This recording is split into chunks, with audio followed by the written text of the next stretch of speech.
Hey everyone, this is Matt. I seem to misplace my tripod, so hopefully this will work. I have my phone up against the paper towels. But anyways, I haven't done this for a while, but this is on my mental illness history. This one is from my 2016 episode, which was the most longest I had and the most manic and the most time I spent in the hospital. And like other ones, I'm not going to try to mention names, and this is, a lot of people, some of my same network is still around, so I'm going to be more careful on this one. But since I have so much memory from this one, it's so fresh, I've actually tried to write about it before, that I'm going to maybe put this in segments and talk a little bit about each one instead of trying to talk about the whole thing all at once.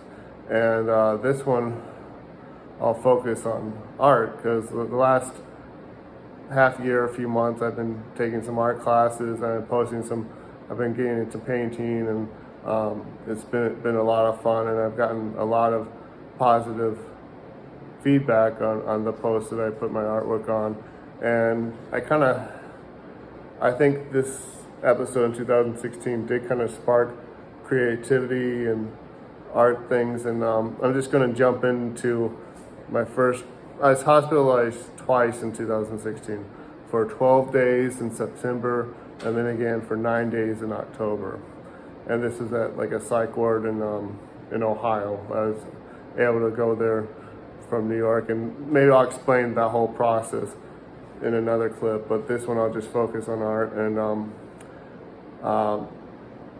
basically, I got into the psych ward, or it might have been emergent. What might have been actually a psych ward, but it was kind of a hospital, kind of emergency room where people get evaluated and that type of thing. And there was a group meeting, and it was my first one. I was just there with them maybe like an hour or so, and people were talking, and I decided there's some crayons, so I palmed some crayons in my left hand. I just sort of, grabbed them quickly and made a fist, and then. I don't know if it was my turn to speak or if I interrupted, but I don't even know what the context was or the conversation, but I said something like, Shakespeare and all those other guys weren't that good. They just wanted to get laid like everyone else. I said something weird like that, and then I just rushed off into my room. And then the room was small. It was like a bed, and then just very small quarters, but on the walls with those crayons, I put one crayon in my left hand, one crayon in my right hand. I'm right-handed, and I started drawing all over the room. So I started with circles, so I did heads, and then I did stick figures. Then I did a mountain range. Then I did a river. Then I did cars, and then buildings like I usually did as a kid. And I even had some of the stick figures I put phallic symbols on. I just went crazy. I tagged up the whole room.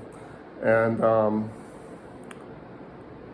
it was fun. I don't remember what colors I used. I think it must have been green and purple. They're similar colors. They're dark colors, so it was definitely noticeable on the walls that they were, that I tagged them up with crayons and did my artwork. And the next day they were pissed. They said I had to clean it up. And I remember one doctor, he just kind of looked at for a minute, and he just kind of said, "Okay, that's something." It was probably kind of impressed, I would think, but because the doctors only visited once a day. The rest of the day you were kind of evaluated and things. And when I got there, I was always so thirsty and hungry, because I thought you could only eat and drink at the meal times. And then another patient told me, the cups they give you, just keep them, and in your rooms you can fill up the cups with water from the bathroom. So after I learned that, I would have 10 cups, and I would have tea bags and in the cups, and I had various different temperatures of water. And I remember after a while trying to clean up the artwork I did, and I would make concoctions of I would do water, I would put tea in it, I would put shampoo, soap, toothpaste, anything in the bathroom like toilet water, other stuff, and I would just sort of rub it off with the paper towels. Oh, that was another thing. In the bathrooms, they had, the first night they had a ton of paper towels, and the door to the bathroom had kind of like a triangle opening, maybe so they could see into it, like just in case,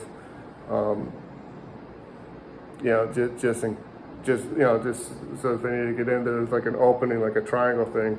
And so there was one trash can by the toilet, and then one trash can outside in the room. And I remember like that first night, I was just so restless that I was like,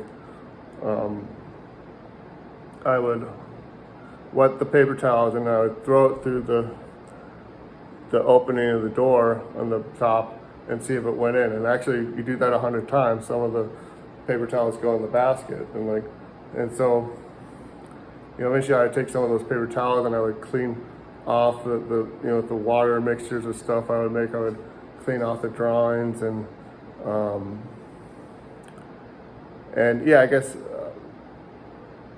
it was just kind of a difficult time, but I guess other thing, I thought I was being under surveillance. I thought it was a game, because on the, there was the food time where you get like early breakfast and lunch and an early dinner, and there are snack times, but the snacks were like behind like a partition. They had like different things, and they were name brand things. So I was like, oh, so you can have, Rice Krispies. Okay, so I thought like, okay, so this is sponsored by Rice Krispies. This is sponsored by Snickers bars or whatever snacks they had. I thought that it was some type of contest, and so that's why in my room, like it was, so there's just a little bed, and there was like not much through the wall. So I would do like, I would try to do calisthenics in the room,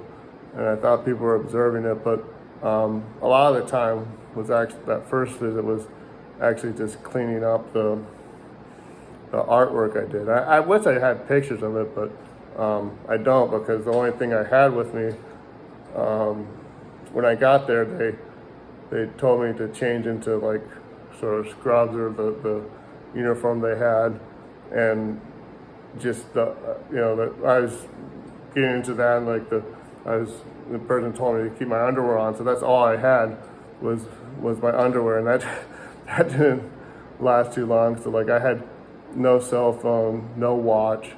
That was the other really frustrating thing, is not knowing what time it was and just having time pass. And part of the illness, at least for me, is insomnia, and just being in that room all night, and then in the daytime being the activities with the other people in the hospital. But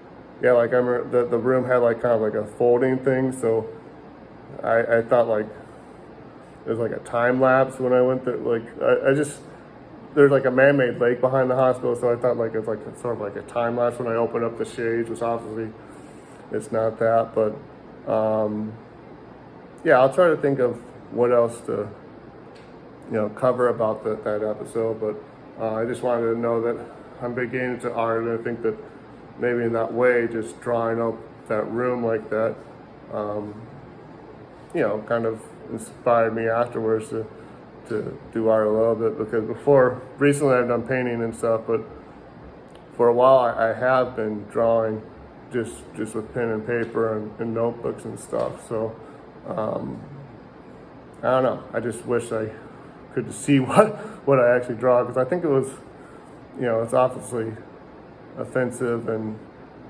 cost, the bill that we got was ridiculous, the medical bill, which it took some time, but we got that taken care of without paying it. But it was not the right thing to do to tag out the wall, but I kind of wish I could see what that was before it was painted over. All right, thanks a lot. This is, and also yeah, so that's about it. Thank you.